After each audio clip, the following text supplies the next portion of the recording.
రాష్ట్రంలో ప్రతి అధికారి పెత్తందార్లా కాకుండా ప్రజాసేవకుడిలా పనిచేయాలని పీపుల్ ఫస్ట్ అనేది మన విధానమని హెల్దీ వెల్దీ హ్యాపీ మన నినాదం కావాలని ముఖ్యమంత్రి నారా చంద్రబాబు నాయుడు జిల్లాల కలెక్టర్లతో అన్నారు. ప్రజా సమస్యలను ఒక అధికారిలా కాకుండా మానవతా కోణంలో చూడాలని తెలిపారు. ప్రజలతో మన ప్రవర్తన మర్యాదపూర్వకంగా ఉండాలని, మనం మంచి పనులు చేస్తే ప్రజలు ఖచ్చితంగా అభినందిస్తారని ముఖ్యమంత్రి అన్నారు.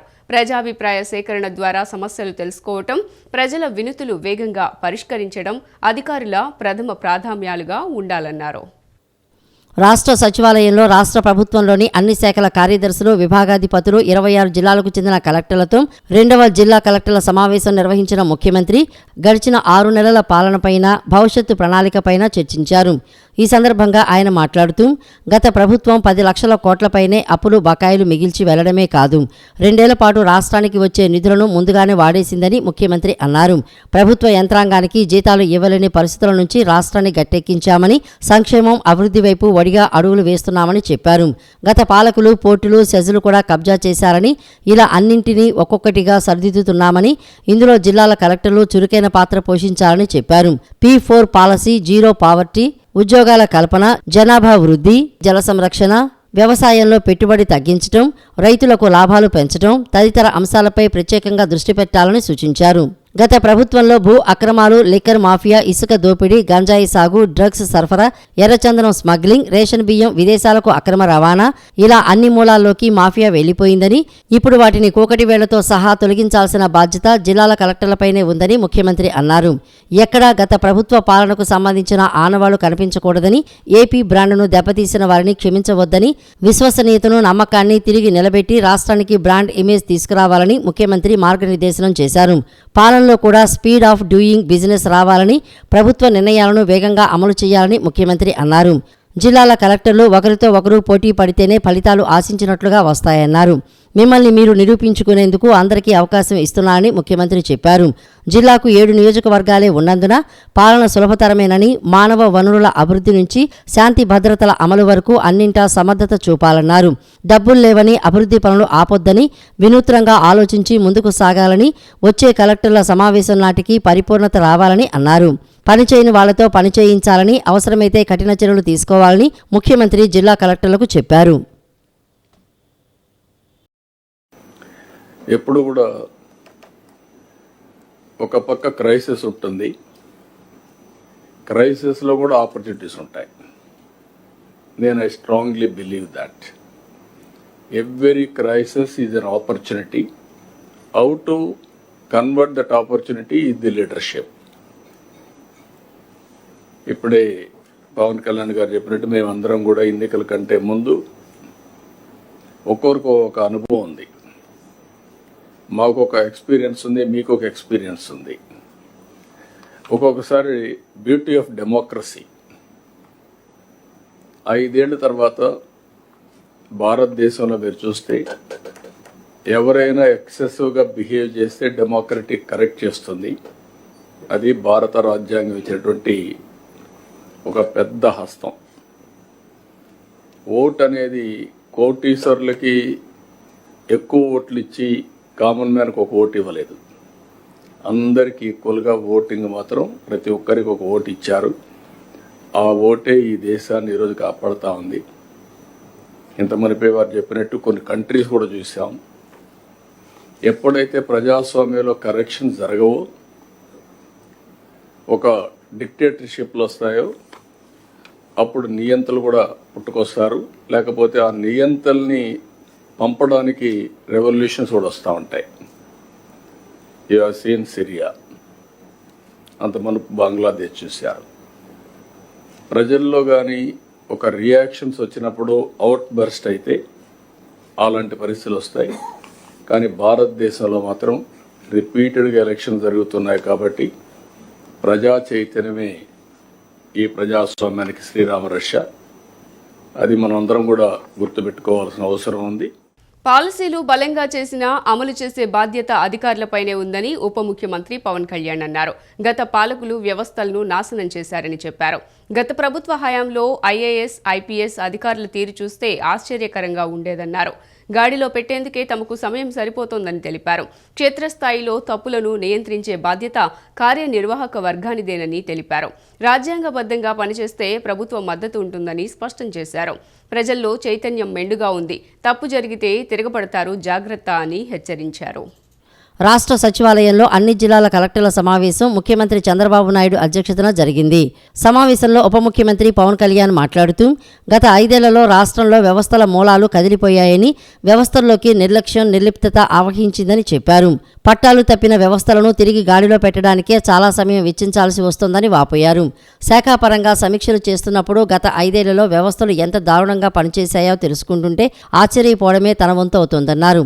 ఈ పద్ధతి పూర్తిగా మారాలని, ప్రజల బాగు కోసం, రాష్ట్ర క్షేమం కోసం పనిచేసే విధానం అందరిలో రావాలని ఆకాంక్షించారు. ప్రజల అభ్యున్నతి కోసం పాలసీలు చేయాల్సిన బాధ్యత పాలకులుగా తమపై ఉంటే దానిని అంతే సక్రమంగా ప్రజలకు అందించాల్సిన బాధ్యత కార్యనిర్వాహక వ్యవస్థగా కలెక్టర్లపైన ఉంటుందన్నారు. అప్పుడే ప్రజలకు మంచి పాలన, సుస్థిరమైన అభివృద్ధి సమపాలలో అందుతుందన్నారు. గత 5 ఏళ్లుగా ఈ పద్ధతి పూర్తిగా పక్కన పెట్టేశారని తెలిపారు. ప్రజాస్వామ్య విరుద్ధంగా సాగిన అప్పటి పాలనను కలిసికట్టుగా ఎదుర్కోవాలనే గత ఎన్నికల్లో ప్రజల ముందుకు వెళ్లి వారి ఆశీర్వాదం పొందినట్లు తెలిపారు. గత ప్రభుత్వ హయాంలో తాము ఎన్నో ఇబ్బందులు, కష్టాలు ఎదుర్కొనే ముందుకు వెళ్లామని, అప్పటి పాలకులు చట్టాలు, నిబంధనలు పట్టించుకోలేదని మండిపడ్డారు. గత ప్రభుత్వం అందరినీ చాలా ఇబ్బంది పెట్టింది. ఉన్నతాధికారుల చేత, రెవెన్యూ యంత్రాంగం చేత సినిమా టికెట్లు అమ్మించడం దగ్గర నుంచి, ఇసుక దోపిడీ చేయడం దగ్గర నుంచి మా అందరికీ ఏమనిపించింది అంటే బయట నుంచి when we are not in governance, ఇంతమంది ఐఏఎస్ అధికారులు ఉన్నారు, ఇంతమంది సీనియర్ బ్యూరోక్రాట్స్ ఉన్నారు, how come none of them had raise their objection. అంటే మాకు కామన్ మెన్గా ఎలా ఉంటుందంటే బయట నుంచి చూస్తే యూర్ ఆల్ ఎక్స్ట్రీమ్లీ లైక్ మీరు ముసోరి లాంటి చోట నుంచి వచ్చి ఐఏఎస్లు చదివి how come you didn't say no to that? How come you haven't objected for anything, any wrongdoing? మాకు చాలా ఆశ్చర్యంగా ఉన్నది. ఎందుకు మీరు ఇంతమంది ఉండి ఇంత ఫిజికల్ ఇర్రెగ్యులారిటీ జరుగుతుంటే ఎందుకు మాట్లాడరు ఏంటి, ఏం చేయరు ఏంటి అనేది మా నిస్సహాయత, మా ఆవేదన. It was quite painful, it was quite మాకు రెస్ట్లెస్నెస్ వచ్చేది. And it is very easy to control few officials, to control the entire administration, and through that controlling the entire 5 crores plus people. మన నిస్సహాయత రోడ్ల మీదకి వచ్చింది. ఈవెన్చువల్గా మీరు చూస్తున్నారు, either from Syria or rest of the countries including Sri Lanka, if the political leadership fails, it is administrative division, administrative wing should be able to take part, make sure that decay doesn't go further. Shamshabad airport వెనుక AP CM Chandrababu కృషి ఉందని కేంద్ర మంత్రి రామ్మోహన్ నాయుడు అన్నారు. అప్పట్లో 5,000 ఎకరాల భూసేకరణ అంటే సామాన్యమైన విషయం కాదని తెలిపారు. గ్రీన్ఫీల్డ్ ఎయిర్పోర్ట్ల కాన్సెప్ట్ వెనుక చంద్రబాబు ఉన్నారని, దేశంలో ఐటీ విప్లవం వెనుక ఆయన కృషి ఉందని తెలిపారు. ఇప్పటికీ దేశాభివృద్ధికి ఐటీ చోదక శక్తి అని చంద్రబాబు నమ్ముతారని వ్యాఖ్యానించారు. శంషాబాద్ నోవాటెల్లో ఎయిర్పోర్ట్ ప్రిడిక్టివ్ ఆపరేషన్ సెంటర్ ప్రారంభోత్సవంలో కేంద్ర మంత్రి రామ్మోహన్ నాయుడు పాల్గొని మాట్లాడారు.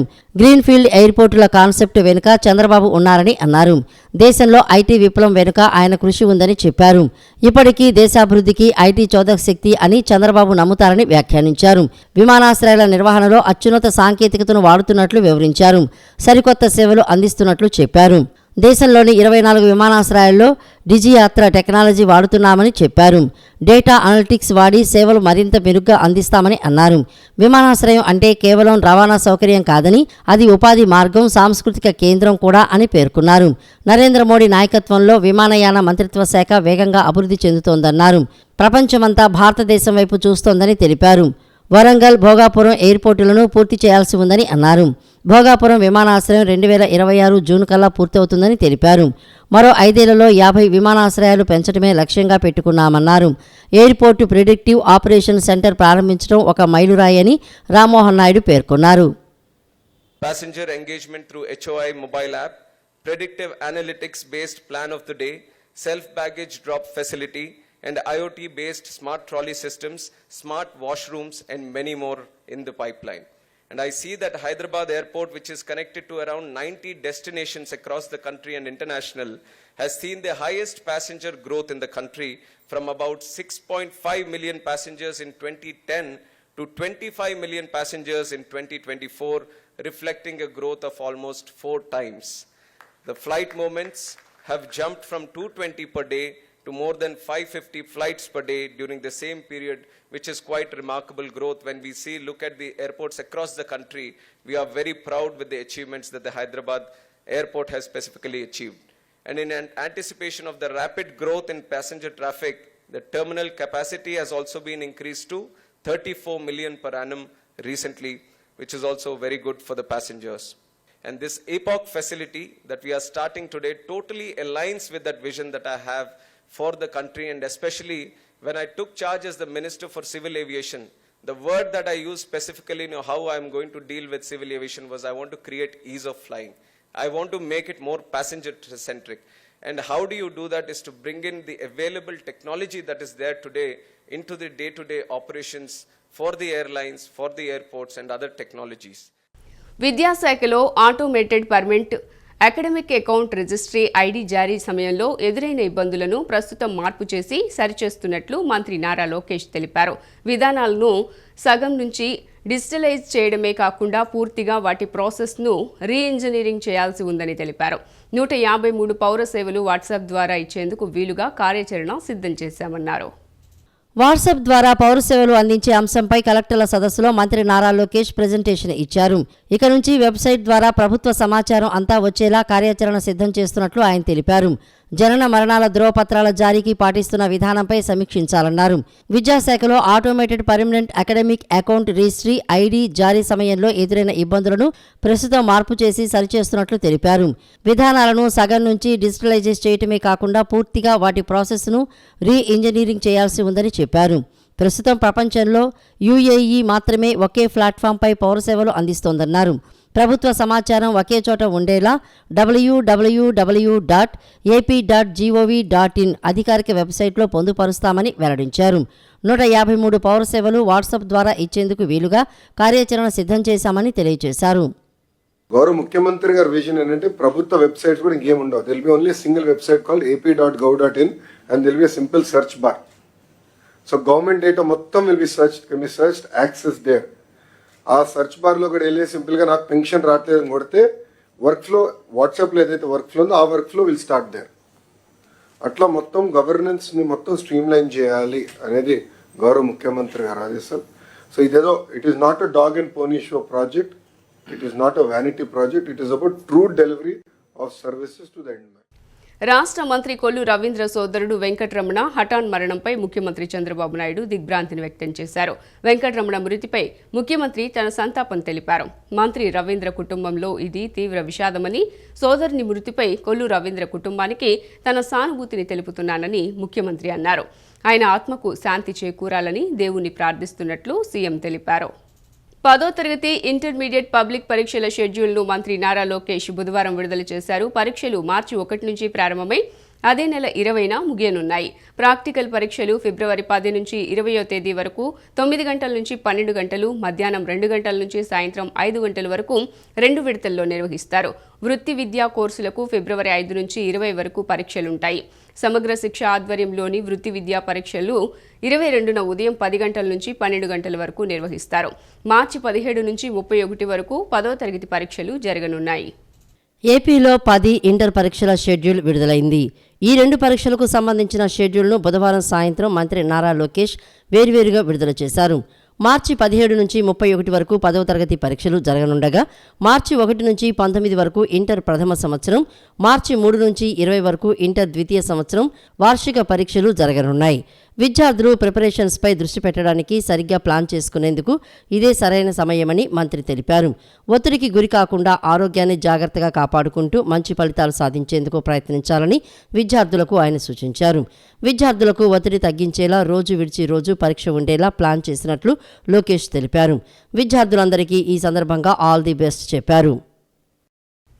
పట్టాలు లేని ఇళ్లకు పట్టాలు ఇవ్వడంతో పాటు పట్టాలున్న ఇళ్లకు రిజిస్ట్రేషన్ చేస్తామని ఎమ్మెల్యే ప్రభుత్వ విప్ బోండా ఉమా మహేశ్వరరావు పేర్కొన్నారు. దీనికోసం జీవో 105 తెచ్చామని తెలిపారు. ఇది 2025 జనవరి 30 వరకు ఉంటుందన్నారు. మొదటి నుంచి ఉన్న వారికి గజానికి 100 చొప్పున కొనుగోలు చేసి ఇప్పుడు ఉంటున్న వారికి కూడా రిజిస్ట్రేషన్లు చేస్తామన్నారు.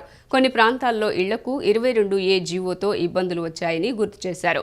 దీనిపై అధికారులతో మాట్లాడానని, త్వరలో సమస్య పరిష్కారం అవుతుందని వివరించారు. సింగనగర్లోని సెంట్రల్ నియోజకవర్గం టీడీపీ కార్యాలయంలో బుధవారం రాత్రి ఎమ్మెల్యే బోండా ఉమామహేశ్వరరావు విలేకరుల సమావేశం నిర్వహించారు. సమావేశంలో ఆయన మాట్లాడుతూ 2002 నుంచి నియోజకవర్గంలో అనేక మంది ఇళ్ల పట్టాలు రిజిస్ట్రేషన్ కోసం ఎదురు చూస్తున్నారని తెలిపారు. 2014లో తాను ఎమ్మెల్యేగా ఉన్నప్పుడు సర్వే చేసి 7,210 మందిని గుర్తించామని చెప్పారు. పట్టాలు ఇచ్చి 5,300 మందికి రిజిస్ట్రేషన్ చేశానని గుర్తు చేశారు. తర్వాత అధికారంలోకి వచ్చిన వైఎస్ఆర్ కాంగ్రెస్ పార్టీ శాశ్వత పరిష్కారం చూపలేదని దుయ్యబట్టారు. పేద ప్రజల ఆకాంక్షలను తీర్చుతానని హామీ ఇచ్చారు. రిజిస్ట్రేషన్లపై జీవో 105 ఇచ్చామని ఇది 2025 జనవరి 30 వరకు ఉంటుందన్నారు. మొదటి నుంచి ఉన్నవారికి గజానికి 100 రూపాయల చొప్పున కొనుగోలు చేసి ఇప్పుడు ఉంటున్న వారికి కూడా రిజిస్ట్రేషన్ చేస్తామని అన్నారు. దేవినేని గాంధీపురం, పాకిస్తాన్ కాలనీ, సుందరయ్య నగర్లో కొంత భాగం, న్యూ ఆర్ఆర్పేట, అరుణోదయ నగర్, నందమూరి నగర్, ఎల్బీఎస్ నగర్ తదితర ప్రాంతాల ప్రజలు ఈ అవకాశాన్ని వినియోగించుకోవాలని కోరారు. దీనికోసం ప్రత్యేక అధికారులను నియమించారని, వారే ఇంటింటికి వస్తారని తెలిపారు. గతంలో అధికారుల వద్దకు ప్రజలు వెళ్లేవారని, ఇప్పుడు వారే ప్రజల వద్దకు వస్తారని వివరించారు. పట్టాలకు శాశ్వత రిజిస్ట్రేషన్ చేస్తే ఆ పత్రాలతో జాతీయ బ్యాంకుల్లో తనఖా పెట్టుకుని రుణాలు తీసుకోవచ్చని వెల్లడించారు. ఈ నెల 13న అన్నదాతకు అండగా వైఎస్ఆర్సీపీ కార్యక్రమానికి పిలుపునిచ్చినట్లు పార్టీ సెంట్రల్ నియోజకవర్గ సమన్వయకర్త మాజీ ఎమ్మెల్యే మల్లాది విష్ణు పేర్కొన్నారు. ఈ మేరకు ఆంధ్రప్రభ కాలనీలోని జనహిత సదనం నందు నిన్న గోడ పత్రికలను ఆవిష్కరించారు. ఈ సందర్భంగా మల్లాది విష్ణు మాట్లాడుతూ అన్నదాతల పట్ల ఈ ప్రభుత్వం వ్యవహరిస్తున్న నిర్లక్ష్య వైఖరికి నిరసనగా రైతులు ఎదుర్కొంటున్న సమస్యలను ప్రభుత్వం దృష్టికి తీసుకువెళ్లడమే కార్యక్రమ ప్రధాన అజెండా అని తెలిపారు. ఇందులో భాగంగా అన్నదాతలతో కలిసి జిల్లా కలెక్టర్లకు వినతి పత్రాలు అందజేయటం జరుగుతుందన్నారు. గత వైసీపీ ప్రభుత్వం వ్యవసాయ పనులకు ముందే ప్రతి రైతుకు పెట్టుబడి సహాయం అందించిందని మల్లాది విష్ణు గుర్తు చేశారు. పైగా 12,500కి బదులు 1,000 రూపాయలు పెంచి 13,500 ఇవ్వటం జరిగిందన్నారు. హెల్మెట్ తప్పనిసరిగా ధరించాలన్న నిబంధనను అమలు చేయకపోవడంపై హైకోర్టు అసహనం వ్యక్తం చేసింది. ఈ విషయాన్ని పోలీసులు సీరియస్గా తీసుకోవటం లేదని ధర్మాసనం వ్యాఖ్యానించింది. ఈ ఏడాది జూన్ నుంచి సెప్టెంబర్ వరకు జరిగిన రోడ్డు ప్రమాదాల్లో హెల్మెట్ ధరించకపోవటం వల్ల చాలా మంది మృతి చెందారని పిటిషనర్ కోర్టుకు తెలిపారు. దీనికి ఎవరు బాధ్యత వహిస్తారని న్యాయస్థానం ప్రశ్నించింది. హెల్మెట్ ధరించాలన్న నిబంధన ఎందుకు అమలు చేయటం లేదని ప్రశ్నించింది. హెల్మెట్ తప్పనిసరిగా ధరించాలన్న నిబంధనను అమలు చేయకపోవడంపై హైకోర్టు అసహనం వ్యక్తం చేసింది. ఈ విషయాన్ని పోలీసులు సీరియస్గా తీసుకోవడం లేదని ధర్మాసనం వ్యాఖ్యానించింది. ఈ ఏడాది జూన్ నుంచి సెప్టెంబర్ వరకు జరిగిన రోడ్డు ప్రమాదాల్లో హెల్మెట్ ధరించకపోవడం వల్ల చాలా మంది మృతి చెందారని పిటిషనర్ కోర్టుకు తెలిపారు. దీనికి ఎవరు బాధ్యత వహిస్తారని న్యాయస్థానం ప్రశ్నించింది. హెల్మెట్ ధరించాలన్న నిబంధనను ఎందుకు అమలు చేయటం లేదని ప్రశ్నించింది. ట్రాఫిక్ విభాగంలో 8,000 మంది సిబ్బంది అవసరం కాగా ప్రస్తుతం 1,800 మంది మాత్రమే ఉన్నారని పోలీసు తరపు న్యాయవాది కోర్టుకు తెలిపారు. జరిమానా విధించినా వాహనదారులు చెల్లించడం లేదని పేర్కొన్నారు. దీనిపై స్పందించిన ధర్మాసనం రవాణా శాఖ కమిషనర్ను సుమోటోగా ఇంప్లీట్ చేసి వారంలోగా కౌంటర్ వేయాలని ఆదేశించింది. తదుపరి విచారణను వచ్చే వారానికి వాయిదా వేసింది. వక్ఫ్ బోర్డులో షేక్ కాజా రుహుల్లాకు పదవులు ఇవ్వడాన్ని ఖండిస్తున్నామని ముస్లిం రైట్స్ అండ్ వెల్ఫేర్ అధ్యక్షులు నూరుద్దీన్ అన్నారు. షేక్ కాజా భూబకాసురుడని వైసీపీ ప్రభుత్వంలో ఆయనకు పదవి ఇవ్వడాన్ని తాము వ్యతిరేకించామని గుర్తు చేశారు. ఇలాంటి నాయకుల తీరుతో ముస్లిం మైనారిటీ నాయకుల పట్ల గౌరవం లేకుండా పోయిందని ఆవేదన వ్యక్తం చేశారు. రామవరపాడులోని తన కార్యాలయంలో ముస్లిం రైట్స్ అండ్ వెల్ఫేర్ అధ్యక్షులు నూరుద్దీన్ విలేకరుల సమావేశం ఏర్పాటు చేశారు. సమావేశంలో ఆయన మాట్లాడుతూ వక్ఫ్ బోర్డులో భూబకాసురులను ప్రోత్సహించవద్దని ముఖ్యమంత్రి చంద్రబాబును కోరారు. నూతనంగా ఏర్పాటు చేసిన వక్ఫ్ బోర్డులో షేక్ కాజా రుహులాకు పదవులు ఇవ్వడాన్ని వ్యతిరేకిస్తున్నామని చెప్పారు. వైసీపీ అధికారంలో ఉన్నప్పుడు కూడా వీరి పేర్లను తాము వ్యతిరేకించామని గుర్తు చేశారు. వైసీపీలో ఉంటూ పదవులు అనుభవించి ఇప్పుడు పదవుల కోసం పార్టీలు మారేందుకు సిద్ధమయ్యారని తెలిపారు. వీరిపై చర్యలు తీసుకోవాలని, రుహుల్లాను ఎమ్మెల్సీ పదవి నుండి తప్పించాలని వైసీపీ అధినేత జగన్ను కోరారు. వక్ఫ్ భూబకాసురుడు, కబ్జాపరుడు ఖాజా అని ఆరోపించారు. వక్ఫ్ బోర్డు పదవుల్లో టీడీపీ నుండి వేరే నాయకులు లేరా అని ప్రశ్నించారు. మాజీ మండలి చైర్మన్ షరీఫ్, మైనార్టీ శాఖ మంత్రి ఏఎండి షరీఫ్ కూడా దృష్టి పెట్టాలని అన్నారు. ఇలాంటి నాయకుల తీరుతో ముస్లిం మైనారిటీ నాయకుల పట్ల గౌరవం లేకుండా పోయిందని ఆవేదన వ్యక్తం చేశారు. ఏదైతే నూతనంగా వక్ఫ్ బోర్డు ఏర్పాటు చేశారో అందులో 2 పేర్లు ప్రధానంగా వినపడుతున్నాయి. ఆ 2 పేర్లను మేము మా పార్టీలో ఉన్నప్పుడు పార్టీని మేము సపోర్ట్ చేసిన కాలంలో కూడా, పార్టీ అధికారంలో ఉన్నప్పుడు కూడా వైఎస్ఆర్సీపీ పార్టీ తరఫున మేము పూర్తిగా వ్యతిరేకించడం జరిగింది. ఆ 2 పేర్లు మీడియా ముఖంగా నేను చెప్తా ఉన్నా.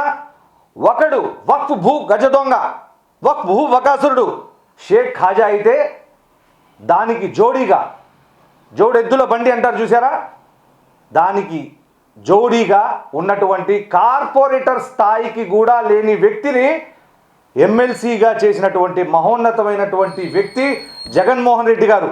అలాంటి వ్యక్తి ఆ పార్టీని భ్రష్టు పట్టించి ఏదైతే ఒక కార్పొరేటర్ స్థాయిలో ఉన్నటువంటి మనిషిని వాళ్ళ తల్లిగారు చనిపోతే తల్లిగారి పదవిని, ఎమ్మెల్సీ పదవిని కట్టబెట్టాడని కూడా కృతజ్ఞత లేకుండా ఏ పార్టీ అధికారులు ఉంటే ఆ పార్టీ జ్యూస్ తాగే విధంగా ఏదైతే జలీల్ ఖాన్, మాజీ ఎమ్మెల్యే జలీల్ ఖాన్ శిష్యుడు కదండి ఈ ఖాజా, తనతో పాటు ఉన్నటువంటి ఏదైతే రూహుల్లా 6 నెలలు అయితే వీడు అవుతారంటారు. వీళ్ళు ఏ పార్టీ అధికారులు ఉంటే ఆ పార్టీలోకి మెల్లిగా వచ్చేస్తారు, కండువాలు మార్చేస్తారు. తమ యొక్క పదవులను దక్కించుకోవడం కోసం, తమ యొక్క అవినీతి అక్రమాలను కప్పిపుచ్చుకోవడం కోసం నిస్సిగ్గుగా ఒక నైతిక విలువ అంటూ లేక సమరసత సేవా ఫౌండేషన్ ఆధ్వర్యంలో గీతా జయంతి వేడుకలు ఘనంగా నిర్వహించారు. ఈ కార్యక్రమానికి ముఖ్య అతిథిగా గన్నవరం ఖండ కార్యవాహ ఎదురువాడ శ్రీనివాసరావు విచ్చేశారు. ఆయన మాట్లాడుతూ సాక్షాత్తు శ్రీకృష్ణుడే గురువుగా అవతరించి అర్జునుడికి చేసిన కర్తవ్య బోధే భగవద్గీత అని అన్నారు. సమస్త హిందూ బంధువులకు గీతా జయంతి శుభాకాంక్షలతో హనుమాన్ జంక్షన్ శ్రీ అభయాంజనేయ స్వామి ఆలయం నుండి 4 రోడ్ల నుండి శోభాయాత్ర నిర్వహించారాయన తెలిపారు. అనంతరం జనవరి 5న జరగబోయే హైందవ శంఖారావం ఆహ్వాన పత్రికలు గ్రామాన ఆహ్వానించడం జరుగుతుందని, ఈ కార్యక్రమానికి అందరూ హాజరై విజయవంతం చేయాలని ఆయన పిలుపునిచ్చారు. ఈ కార్యక్రమంలో గన్నవరం ఖండ ధర్మ ప్రచారక్ ఎడవల్లి పాండురంగారావు, బాపులపాడు మండల సహా కన్వీనర్ దావులూరి శ్రీహరి, బొత్స వెంకటేశ్వరరావు, భజన కోలాట బృందాలు మరియు ఆర్యవైశ్య కార్యకర్తలు తదితరులు పాల్గొన్నారు.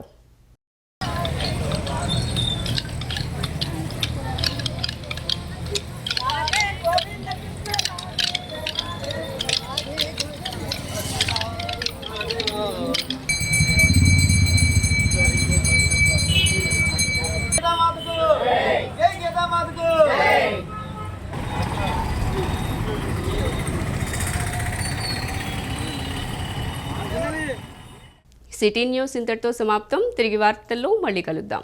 అంతవరకు సెలవు. నమస్కారం.